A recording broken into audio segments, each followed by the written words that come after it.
Right. We are going to be in Genesis chapter 12. If you guys want to head on over there. Last week we talked about the second most impactful event that happens in Genesis, and the first being the fall of man and bringing sin into the earth and having to experience that. And then right immediately, God gives this promise of someone who's going to come and help, and it's going to save them. And we see that we are in Genesis 12, and in Genesis it's going to shift because it's going to focus on this family of Abram, because that seed is going to come through his family. And so we're going to look at that. This is just context and an introduction. It might take us a long time to get through it, so maybe it's not appropriate to call it context and introduction, but we're looking at chapter 12. We're going to get through about half of it, and then we're going to go to chapter 15. And I don't expect us to actually get to chapter 15 today. And chapter 15 is where God makes a covenant with Abram, which is really interesting. And so we'll talk about that. But this morning we're in chapter 12, and we're looking at Abram again. There's this sudden shift of showing genealogies of man, of different people, and showing us that the seed isn't coming from any of those people. And then in chapter 12, now we're starting to talk about Abram, and the rest of Genesis will talk about him and his family. And actually, much of the Bible will talk about him and his family. We looked a little bit at verse 1, but let's read verse 1 through 3 again, just to get ourselves acquainted here. Charlie, can you read verses 1 through 3? Now the Lord had said to Abram, "Get out of your country, from your family, and from your father's house, to a land that I will show you. I will make you a great nation. I will bless you and make your name great, and you shall be a blessing. I will bless those who bless you, and I will curse him who curses you. And in you all the families of the earth shall be blessed." All right. So again, we talked about verse 1 a lot last week, about getting out of your country, from your family, from your father's house. So we're going to continue this, and we're going to look at verse 2. Before we get to verse 2 and 3, I'm just curious, is anybody here using New King James or NASB version of the Bible? New King James. I just read that. Yeah. You got New King James. March, you got one of those? Okay, if you look, you do as well. All right, I like it. And Elijah, did you raise your hand? What version do you have? New King James. Okay, could you do me a favor, Elijah? In verses 2 through 3, is the formatting of these two verses different than the rest of everything else? Formatting. The formatting meaning, if you look at a regular verses, they just kind of all run into each other, right? So if you look at verses 4, 5, 6, they're all it's one paragraph. Right. But if you look at verses 2 through 3, it's what I found interesting is some Bibles actually reformat this in a particular way, and I wanted to bring that out, which is really interesting. Does yours do that, Elijah? Yeah, it does. Just on verse 2 specifically, just how it breaks up the sentence structure. I will. So how many part of verse 2? How many lines are there in verse 2 and 3? There's seven lines. 7 lines. That's and really one of interesting. them in verse 2 is only 4 words. I will bless you. And then it breaks into another line. Correct. So I'm just bringing this up because as I'm reading it, I'm like, this is formatted weird. And then as I'm studying and going through some other versions, I'm like, wait, none of these other versions changed the formatting here. But so I got really interested, and I started looking through a whole bunch and discovered that I found at least 2 that do break it up in this way. There may be more, but New King James and NASB, what they do for these 2 verses, verse 2 and 3, is they break it up, and they break it up into 7 lines. And I just find that interesting. 7 is an important number in the Bible because it's a number of completeness or fullness. And here we have in verse 1 and 2, we have this promise that God makes. And in verse 1, he's like, if you do this, Abram, in verse 1, and then in verse 2 and 3, I will do this. So there's this promise here. And the promise is 7 lines. It is a full, complete promise. And that's kind of this idea that some of these translators didn't want us to miss, how important that it is that this promise is a 7-part promise to Abram, which is pretty cool. Now, if your Bible doesn't change the formatting like that, that doesn't change anything from it. They just change the formatting to help us recognize it as we're going through it. But it's still a 7-part promise. So we're going to break it up into each of those 7 parts. And then we're going to look at each of them. But I want to point out, though, that this promise is all one promise, even though there's 7 parts to it. It's all one promise. And this idea here is that because it's 7 parts, it's a full, complete promise that Abram's getting, something that he would understand. And before we get to it, I also want to point out another thing here. It's like I mentioned in verse 1, it's if you do this. Verse 2 and 3 is I will do this. And if I were to take some artistic license here and paraphrase what he's saying in verse 1, 2, and 3, what I read God saying is, Abram, if you follow me, I will show my love to you. And that's an incredible thing. There are definitely specific parts to here that are just meant for Abram, but I want to point this out because this is very similar to God, he is the same God, right? And he gives us the same type of promise of, hey, if you follow me, I will show my love to you.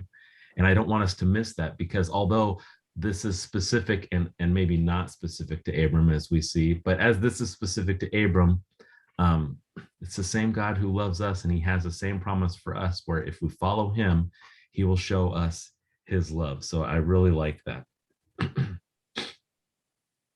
All right. Verse 2, he starts off, the first part of his promise is, I will make you a great nation. And so as I read these, there's 2 words that really stick out for me in this promise. I will make you a great nation. And the first is great, right? He doesn't say, I will make you a nation, but he says, I'll make you a great nation. And I wanted to point this out because, at this particular time, from what we've seen from the genealogies, we see that Abram, there's a whole bunch of different families that become nations, right? It turns when we start off, the world isn't as populated, it's not as big. And so as they're having lots of children, these families are kind of grouped together and they become their own type of nation. And it's pretty common, and we see a lot of that happening. But what we see from Abram is God isn't saying, I'm not just going to make you a nation, I'm going to make you a great nation. And also what we saw from the genealogy is we have his father, Terah, who is, it looks like he's kind of settled into a land and his family is living in there, and there could potentially be a nation there. If Abram stays there, there's a good possibility that just by him staying there, he would be a founding father of this nation. But God says, no, get away from there and move over to this other place. And he says, and I'll make you a great nation. Now, what do you think it means? What do you think God is saying when he says, I'll make you a great nation? What do you think that great means? I think to your point, set apart. Okay. I'm going to set you apart from all the other nations. They might be nice, they might be courteous, they might be sometimes good, but I think he's just trying to separate, like you pointed out, that you're going to be different. Yeah. Okay. I like that. That's good. I think that great would mean more like large, Okay. a huge nation. I'll make you a big nation. Yeah. Okay. That's one of the words we use for great, right? It could be he's telling Abram he's going to be a large nation. It could be that he's going to be a different type of nation, as you said. I keep wanting to say Reese because I look at your name, but I know your name's not Reese. So if I call you that, I apologize, Mark. When I think of greatness, I think of something that other people would aspire to want to be or be a part of. And so something like that. Yeah, so more like quality instead of quantity. Yeah. Well, the third line says, and I'll make your name great, which is, I agree with you, Edwards, on that. Yeah, that's what it is. And like Dan said, I think a great nation down there is, you know, increase in size, you know, so I guess you Yeah. could break down the word great, I guess, and see what it really means there. Yeah. And so these are all very interesting aspects of this name great. I'm sorry, of this word great, where he says, I'll make you a great nation. And we don't have a lot of clarity, but I think it's probably all of these things, right? God is saying, I'll make you great as in terms of largeness, in terms of size, but also I'll make you great in terms of quality. You'll be this nation that other people will recognize as a nation, and they'll be like, oh man, I wish I was like that, or that type of attitude. But one thing we want to know we want to see for sure is, right now in our world there are a lot of nations, right? Does anybody have any guess on how many nations there are? 10. 10. All right. It's continents, Elijah. That's continents. So I'm trying to decide, do we talk about how many continents there are? There's seven continents. but yes, there's 120, 170. I mean, it's interesting because it kind of depends on how you count, but there's more than 100. So there's more than 100 nations, and some of them you don't think twice about or ever think of. Some of them you may never even heard of. So there's a lot of nations. But the great ones, how many great nations are there? In our political terms, we call them superpowers, right? Those are the the nations we think of when we think of great nations. We think of superpowers. There's 4 or 5. There's only a few of them, and here God is saying, Abram, you're going to be in terms of nations, you're going to be great. You're not going to be one of these little pipsqueak nations. You're not going to be one of these nations that people have never heard of or have forgotten about. You're going to be one of the great ones. And so this is exciting, I would assume, for Abram to hear that he's going to be the founder, the originator of a great nation. Obviously he's not. God is the one who's starting this, but it's going to be his name attached to it. So it's that, I would think that's exciting. One of the things that's tempting to do is look at the nation of Abram, which we call Israel. I'm sure everybody knew that, but just in case, we call that nation Israel because it's one of his descendants had 12 children, and those became the families that make up this nation. Sometimes we call them Jews or Hebrews, but they're talking about the same. Sometimes we use those words interchangeably.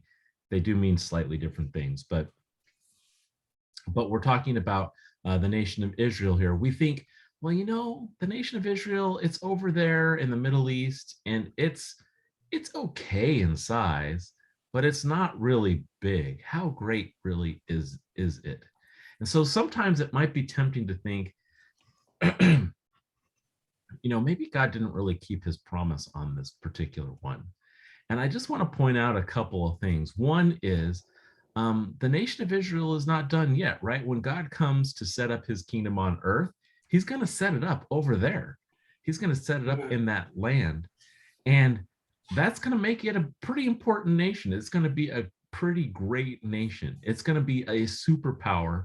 In fact, it will be the last superpower that will extend forever when we have the Messiah, well, at least for 1,000 years, if you want to change how you count after 1,000 years. That I don't have a problem with that, but it's going to be the last superpower. So we don't want to forget this. First of all, there's still a promise that this nation is going to be not only a great nation, but it's probably going to be the greatest nation. And at one point in time, it will be the greatest nation. Another aspect I want to point out here, something that we kind of forget about, is Israel's been around for a really long time. If you think about other nations like America, a few hundred years versus Israel, a few thousand years, there's a big difference, right? If you want to look at all the people who have been children of America versus children of Israel, although Israel is currently smaller, it's going to be way outnumbered for us. The number of people that have been children of Israel is way larger than the number of people who've been children of America, because they've been around for such a long period of time. And sometimes we kind of get stuck in this thinking of them as Israel over there, and we think of them the way they are now, but they've been around for a long time and have had a lot of descendants. And I don't want us to forget that even now, they've been more people than what we've been, if you consider through time. Maybe they are bigger than every nation so far. Now, we could have discussions and arguments about, maybe China has more, or maybe Japan has had more, but I don't know of any nation that's been able to keep their identity as well as Israel over the amount of time that they have. None of those have. And what's really incredible is, for a large chunk of that time, they didn't even have a land. They didn't even have a place that they said, this is where the nation of Israel lives, but they still kept their identity, and they still stuck around, and they were still the children of Israel, even when they were in captivity, even when they were taken in exile, they were still a people. And so it's really incredible how great they really have been just to this point. So my point is this: even if you want to take a look at the future promise and you want to take that away and just forget about that for a moment, already they have been a great nation, at least in terms of people. They've probably had more people than most nations. And then if we want to talk about quality, we'll talk about that in just a little bit too. Anybody have any comments about the size or the quantity of Israel?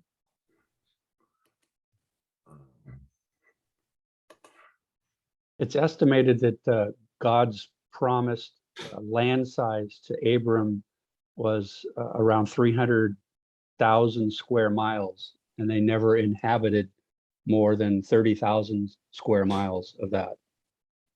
So the size aspect is, it's difficult to comprehend, because they've never really even scratched the surface to the actual promise size of what God had set forth. Yeah. And that promise is still going to be kept, right? It hasn't come true yet, but it is going to come true. And that's a good point. They haven't reached the potential of their promise yet, and they're going to. If we want to talk of the quality of Israel, we often think of ourselves as Americans. We think of ourselves as innovative and doing a lot of things in the world that has had a big impact on the world and made changes. But I want to point out a few interesting things facts about the Jews as well. They've, quality wise, they're up there. They have had a big impact on the world as well. They're often overlooked and underappreciated. But I ran across this statistics that according to the population of the earth, Jews make up 1/5 of 1% of the global population. But 1/5 of 1%, very small amount of the population. But they also make up more than 20% of all the Nobel Prize winners. So disproportionately, they have had large scientific impacts, or large impacts. They've gotten Nobel Prizes in recognition for their impacts on the world, way more disproportionately than any other people, which is really interesting. So 1/5 of 1% of the population, and yet more than 20% of all the Nobel Prizes have gone to Jews. Hey, So John, go ahead. Oh no, just to add on to that, I believe they're the leading technology, or one of the leading tech innovators as well currently. They have a lot of technology that they produce that a lot of people are unaware of. They are one of the leading cutting edge of technology. We always think that America is, or Silicon Valley is, but I think it pales in comparison to what they're doing over there. Right. Yeah, they are doing a lot. You are right. And so the point that I want to make out is that even today, they are a great nation. They have a big impact on the earth. They have been large in size if you consider all the time that they've been around. And they are great in quality if we look at the impact that they've made on this earth, both in innovation and technology and all sorts of other things. I mean, yeah. So it's just really interesting. It makes sense why they're hated too. Obviously, we know because Jesus came from there. That's the number one reason. But then also because they've been so blessed, it's like they're spoiled in the world's eyes. They're the spoiled child that has had everything and done nothing for it, which we know is not true. They've been the most persecuted people as well. So I think it's easy, especially if you don't believe in God, you just see these people being blessed, and why is my nation not being blessed? I want what they have. So I think jealousy plays a big part too in the world stage when it comes to how hated the Jews are. Even nowadays, I know it's more under the surface, but their anti-Semitism is just as strong as it was 100 years ago, today too. So yeah, this is a really incredible topic. And when we get to that verse about being blessed and blessing those who bless him and cursing those who curse him, I have a lot of interesting statistics to point out. I want to say happenstance, but that's not true. I started recently listening to this podcast called Freakonomics, which I find interesting. It's not a Christian podcast, but it is just about economics of everything. And so when I have several Christian podcasts I listen to, but I've actually been listening to them so much that I've listened to them all. So I have to wait till they come out with new content. And when they don't, I'm like, oh, listen to Freakonomics over here, and get some really interesting things. And I listened to this one, which it turned about that almost the entire podcast was about the impact of the Jews economically. And so we'll talk about that a little bit later, some of the statistics, which I found were incredible. But let's get on to this next verse here. He says, we're still in verse 2. We looked at the first promise, I will make you a great nation. And then we get to this next part. It says, I will bless you. And it's only a few words, 4 words there, right? I will bless you. So what do you think about this word? As we're going through here, it uses the word bless and blessing a lot. It's all the same word. And so I'm like, I got to look up, what does this mean? And it's interesting, of course, because there's lots of ways that the word bless is used. If I look in the dictionary, there's lots of definitions for it. What do you think it means when God says, I will bless you? I look at it like protection, grace, and mercy. And when I think about Israel, how they're, surrounded by bunch of people that don't want them there, the fact that they're still there after all this time is definitely a blessing and a grace and a mercy of God. Yeah, I like that. There probably are more people who don't want Israel there than there are people of Israel. Mm-hmm. And yet, guess what? They can't get rid of them. Get rid of them. Because God has promised them. Yes. And in fact, I don't want to forget this. And so I'll point this out. By the end of this promise, once Abram starts doing this, I don't know if I'm sure he does not recognize or realize how bulletproof he is. If God's bringing his seed through him and his family, guess what? If God's promised it, he can't die until some way for that to actually happen. And so I just find that really interesting. In fact, as we read through Genesis and look at these nations that try to destroy Israel, what they're trying to do is they're trying to destroy the promise of God coming back to this world to reveal himself. They're destroying that promise of that seed, and God doesn't let that happen. And they almost always get wiped out as a result, because God's not going to stand for it, right? You're threatening to stop God from trying to keep his promise. That's not going to work. And so he's in a sense, because of these promises, he's in a position that I don't think he realizes that he's in, where, what can people do? They can try to bring harm to him, but eventually God's got to bring that promise of the seed coming through him.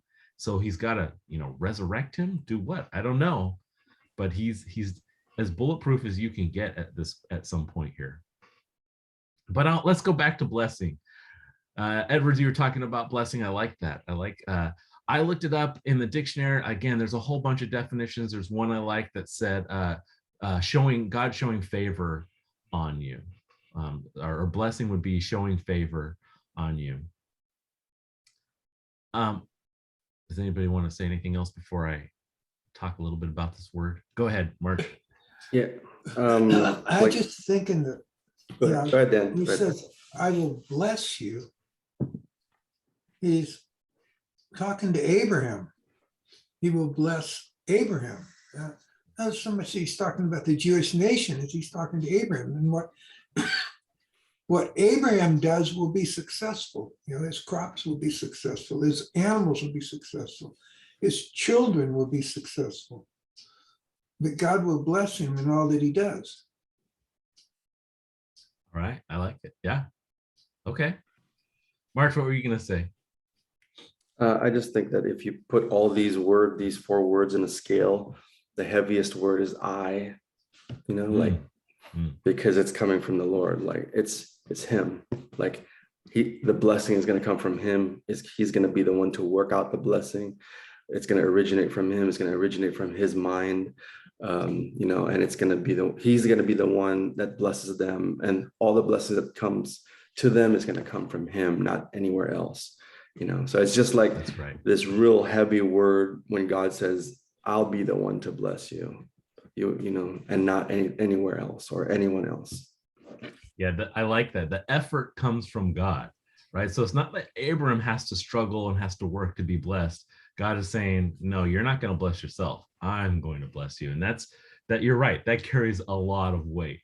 So you're right. I think you take that further also. So you look at the nations that are either jealous or want them out.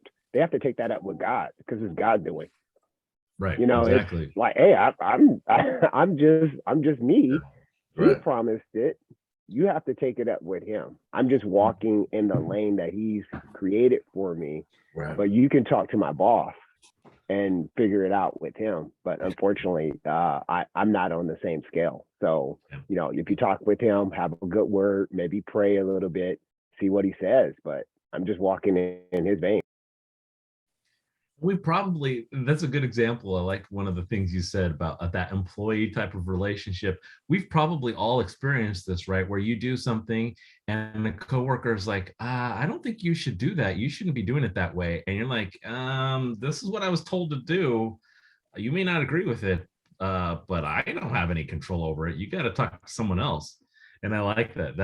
This is God said again. He's saying, I will bless you. So if you have a problem with it, you could take it up to Abram, but he doesn't have any control over it. It's God who's doing it. I want to bring up one other. Oh, no, Marsh, go ahead. No, I love what everybody's saying. And the more I step back, the more I realize God is the one saying, he's saying all of it, of course, but he's kind of like making it clear that everything is going to come from him, right? The protection, the blessing, the one, I will bless those who bless you. I'm going a little ahead, but it's just, the more I look at it, the more I realize, man, it's almost a reminder for them. Like when you're in a place of success, you need to think through how you got there. It's not because you're awesome. It's because I blessed you. Right. Yeah. That's a great segue into the next part of this word that I wanted to point out, and this is the word blessing.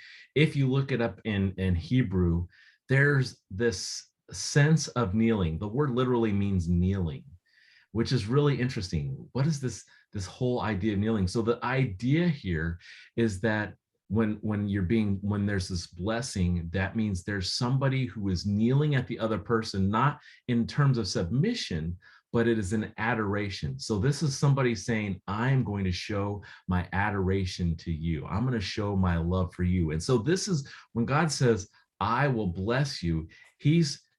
When I hear the word blessing, I think of prosperity. I think of, okay, if I'm blessed, I'm going to be prosperous. But that isn't necessarily what that word means. It does include that. But the idea is that God is going to shower gifts and shower his adoration and his love on Abram. And some of that will be in the means of prosperity. But prosperity we often think of as financial. God is not limiting this to financial. He's telling Abram, I'm going to shower you with my love. And there's a whole bunch of different ways that could manifest itself in. So I just want to point this out. When we're saying bless, when God is saying, I will bless you, he's telling Abram, he's going to adore Abram and show his adoration to Abram. And again, there's two aspects of this.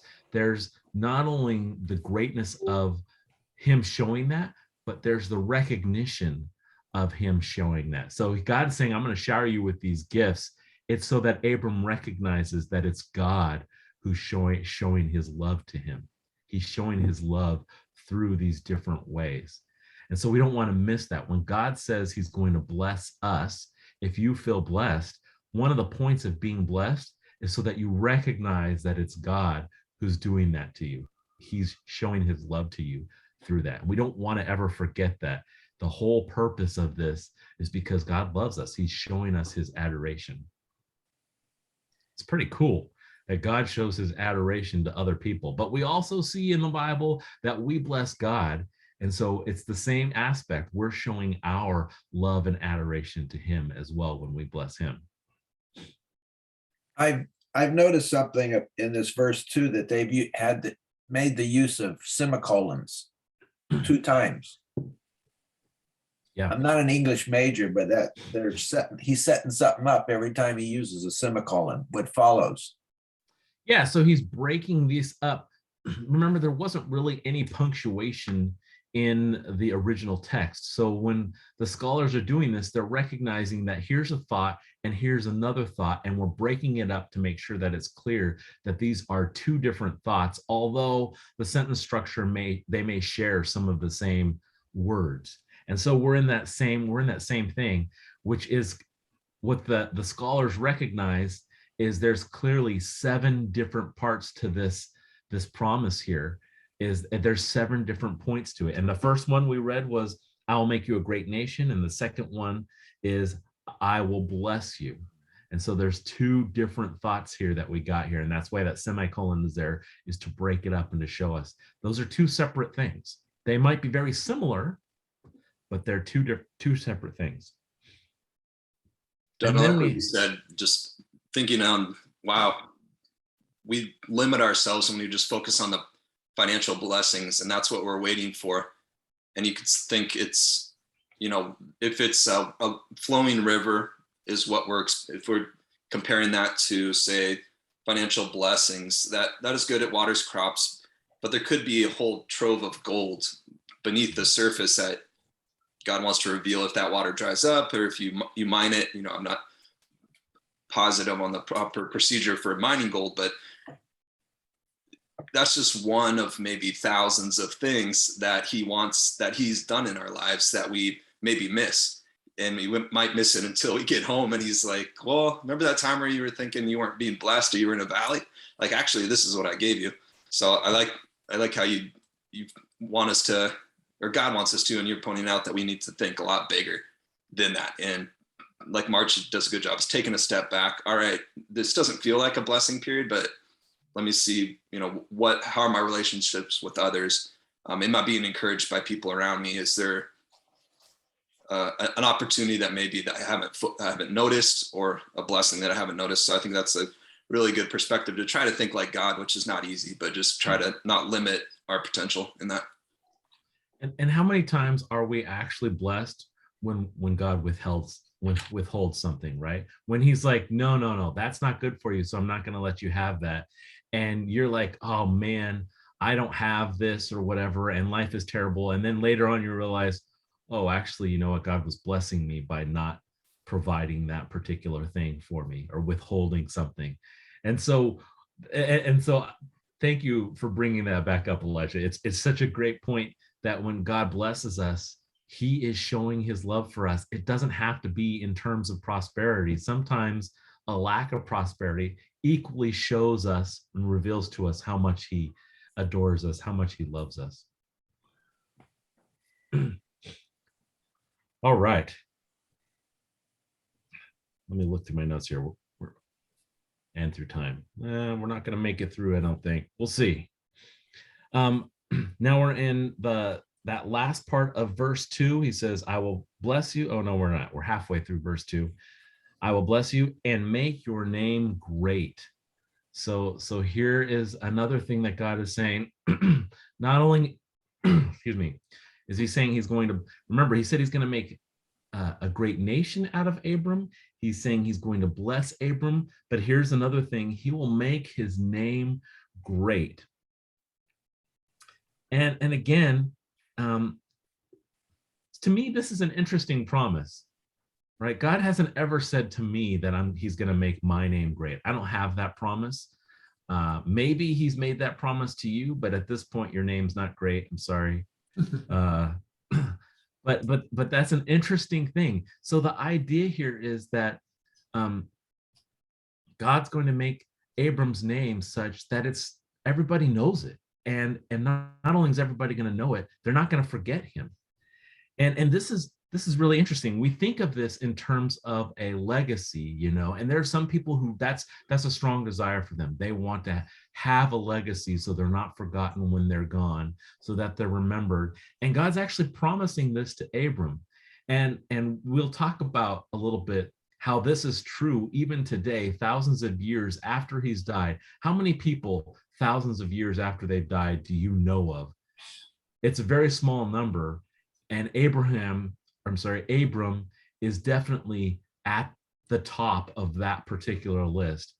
But I want to point out one other thing here is what God is saying. He says, I'll make your name great. When I read this, I think that this is God saying, I'm going to tell other people about you. I'm going to make sure other people know about you and they look at you and they recognize how you're different and how God is blessing them and providing for them. So I like that aspect of it, of, hey, if anybody's going to brag about me, if anybody's going to tell other people about me, having God do it seems like that's the best, biggest way to do it.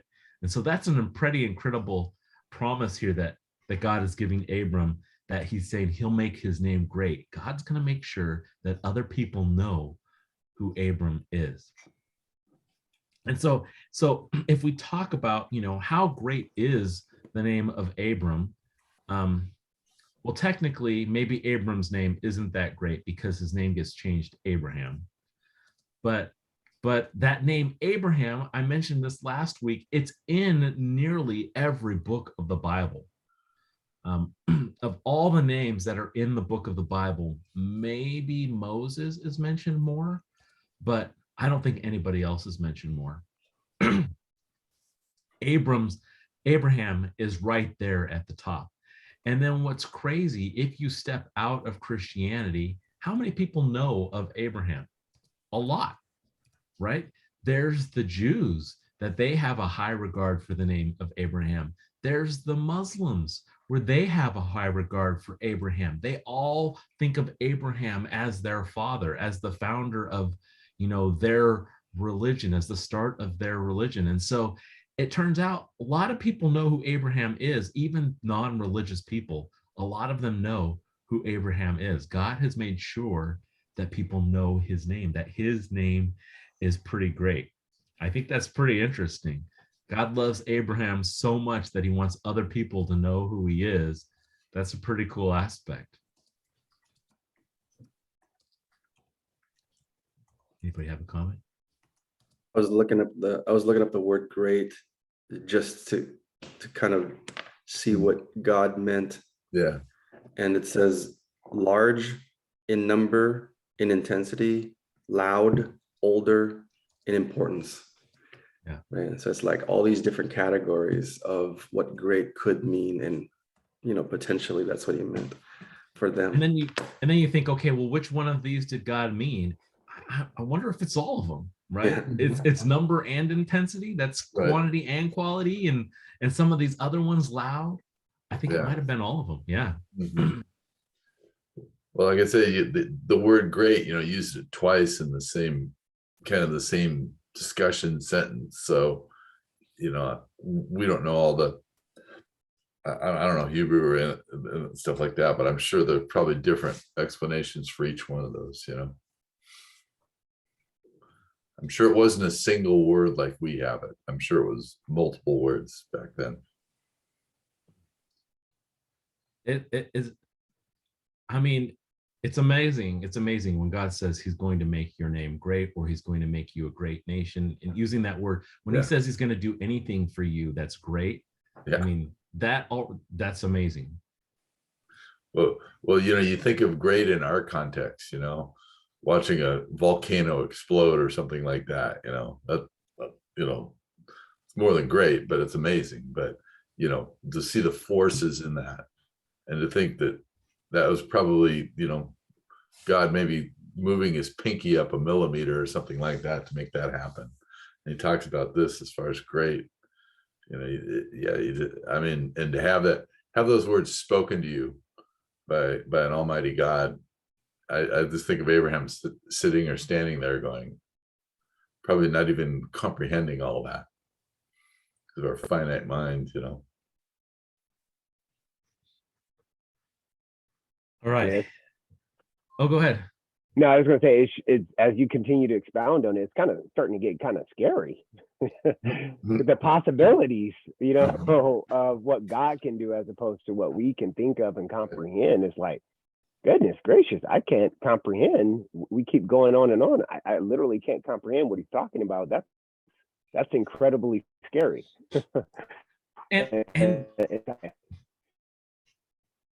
And one of the things that's interesting or incredible about all of this is God's putting all of the responsibility on himself, right? He's not saying Abraham or Abram, you need to do all of these things. You need to make yourself a great name. You need to bless. You need to be great. He's saying, I will do all of that.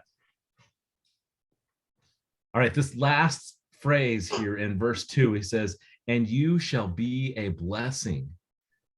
That is, who do you think he's going to be a blessing to? Everyone. To Mark. Oh, to everyone. Okay. To everyone. That's incredible. He's saying, hey, Abram, I'm going to make you a blessing.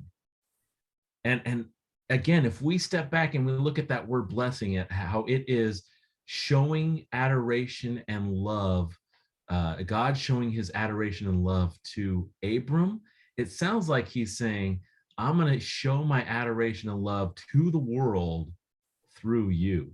I'm going to make you that blessing to other people. I'm going to use you to show my love to other people. That's an incredible thing. That's I remember once hearing our pastor a long time ago when I lived in Modesto. He was talking about how he likes to give to other organizations. The church itself gives to other organizations because he feels like the best position to be in this is to be a conduit, to be the one where God uses to bless all of those other people. Because not only are you blessing other people by giving them these finances, but that means God's providing financing for you so that you can give them. So you're like kind of in the middle here. And so you get like to bless others as well as they're dependent on you. And so you get blessed as well. And it almost sounds like God's saying that for Abram here. He's like, I'm going to use you to bless others. So you're going to be blessed so much that you're going to be used to bless others. And then think about that too. He's saying, I'm going to make you a blessing. And if we take that to mean everybody, that means Abram's going to be blessing people he has no idea who they are. This means he's going to have some type of impact on the world at large, even though he's maybe doesn't even bump into him, maybe doesn't run into him. But what we see here is the way God has set this up by saying, I'm going to make you a great nation. I'm going to make your name great. So God's saying, I'm going to point to other people. I'm going to point them out and say, hey, here's Abraham. He's also going to use Abram to bless everyone else. It's incredible the way God has set this all up for Abram. He's in for quite the whirlwind of a life after this type of blessing, right? It's going to be crazy because God's going to be using him for so many different things. Jesus came Jesus came from Abraham. There's your blessing. That's the end. That's the end result.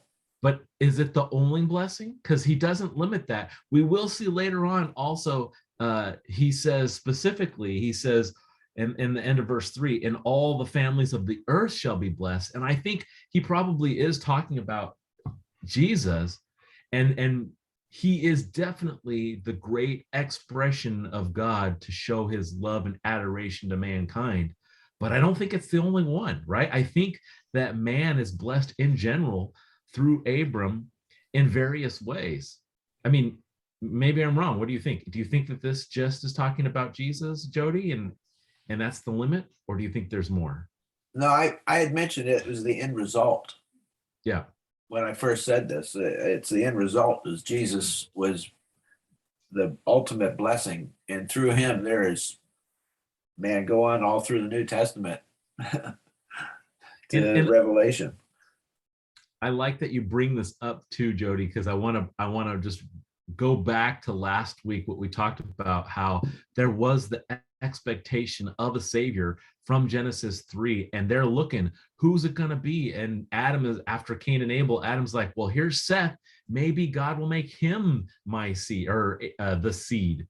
Maybe he will be the one to save us. And we see all up till Genesis 12 that there's this constant list of names, and we're pointing out none of these are the seed.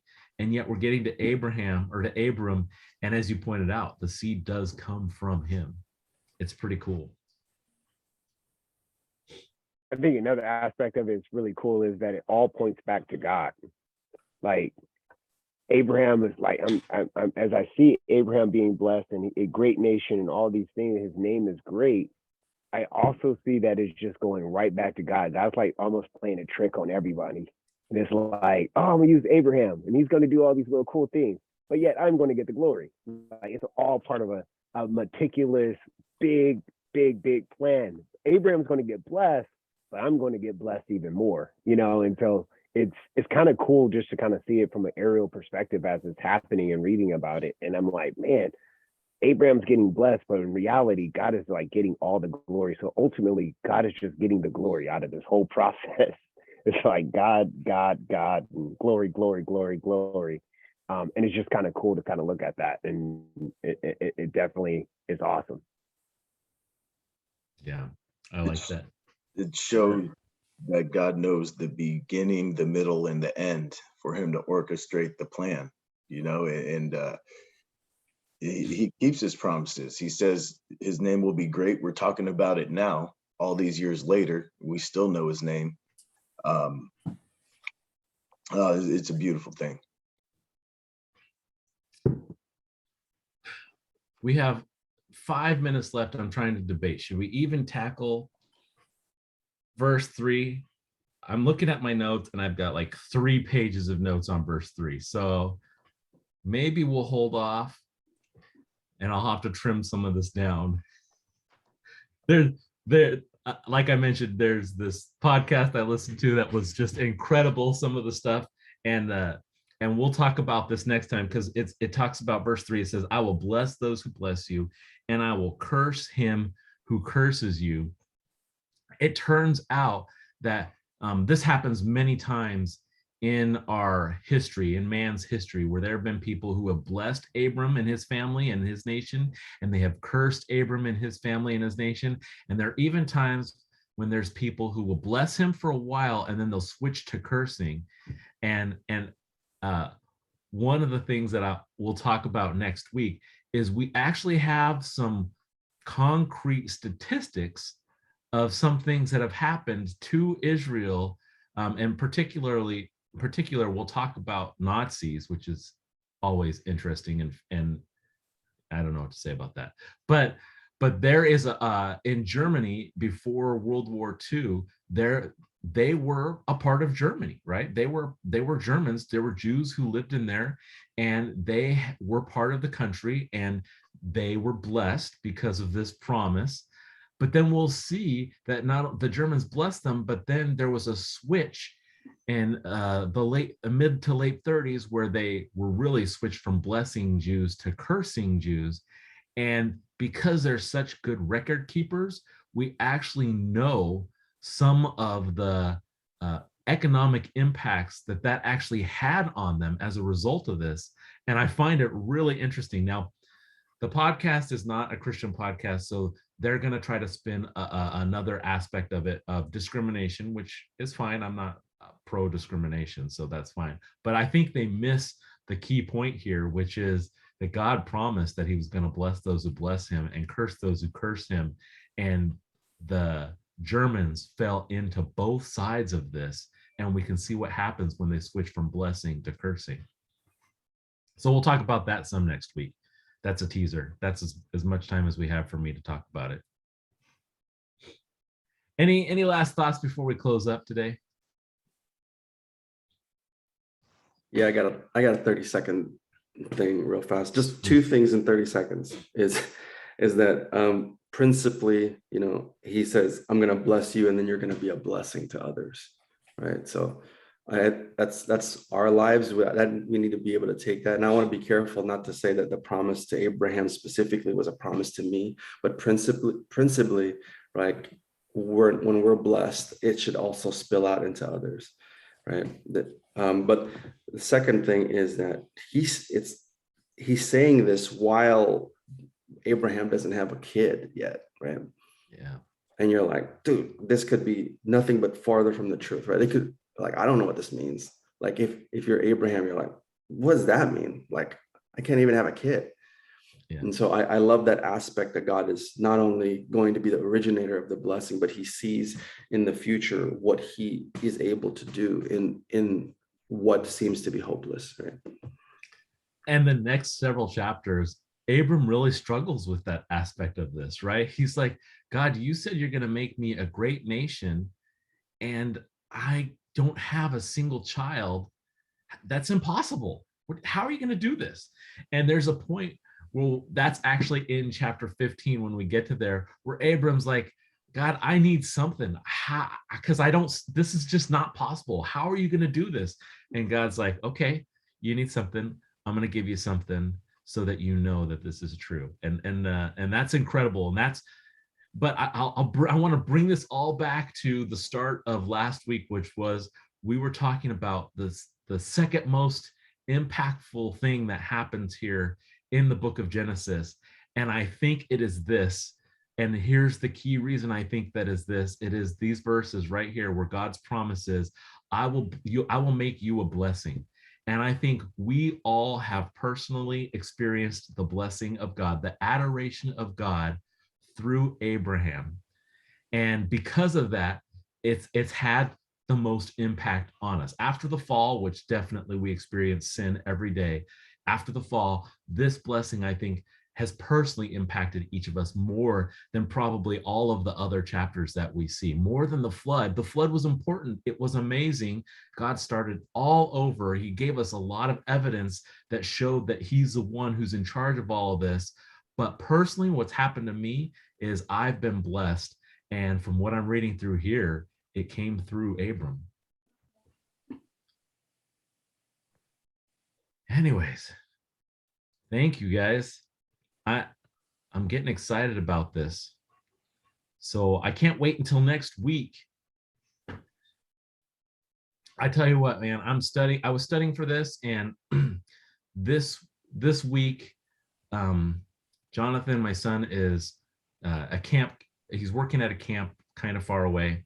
And I thought I was going to have to go pick him up. And normally I do my studying for this on Wednesday, So for me, this whole week, I've been like, okay, I got to change it up. I got to do a little bit of studying every day to make sure that I'm prepared for this. And what happened was I got way over prepared. I've got way too much stuff. And I mentioned even one of the times I'm driving and I just turned on this podcast while I was driving some kids. And I'm like, oh man, this fits exactly with what we're going over this week. This is incredible. This is amazing. And so I have even more stuff. And so I love it because if anything, just studying this, I have been blessed just by studying this. This is great. This is the way God works, right? He blesses us in all sorts of different manners. And the way he set up my week, it's been incredible.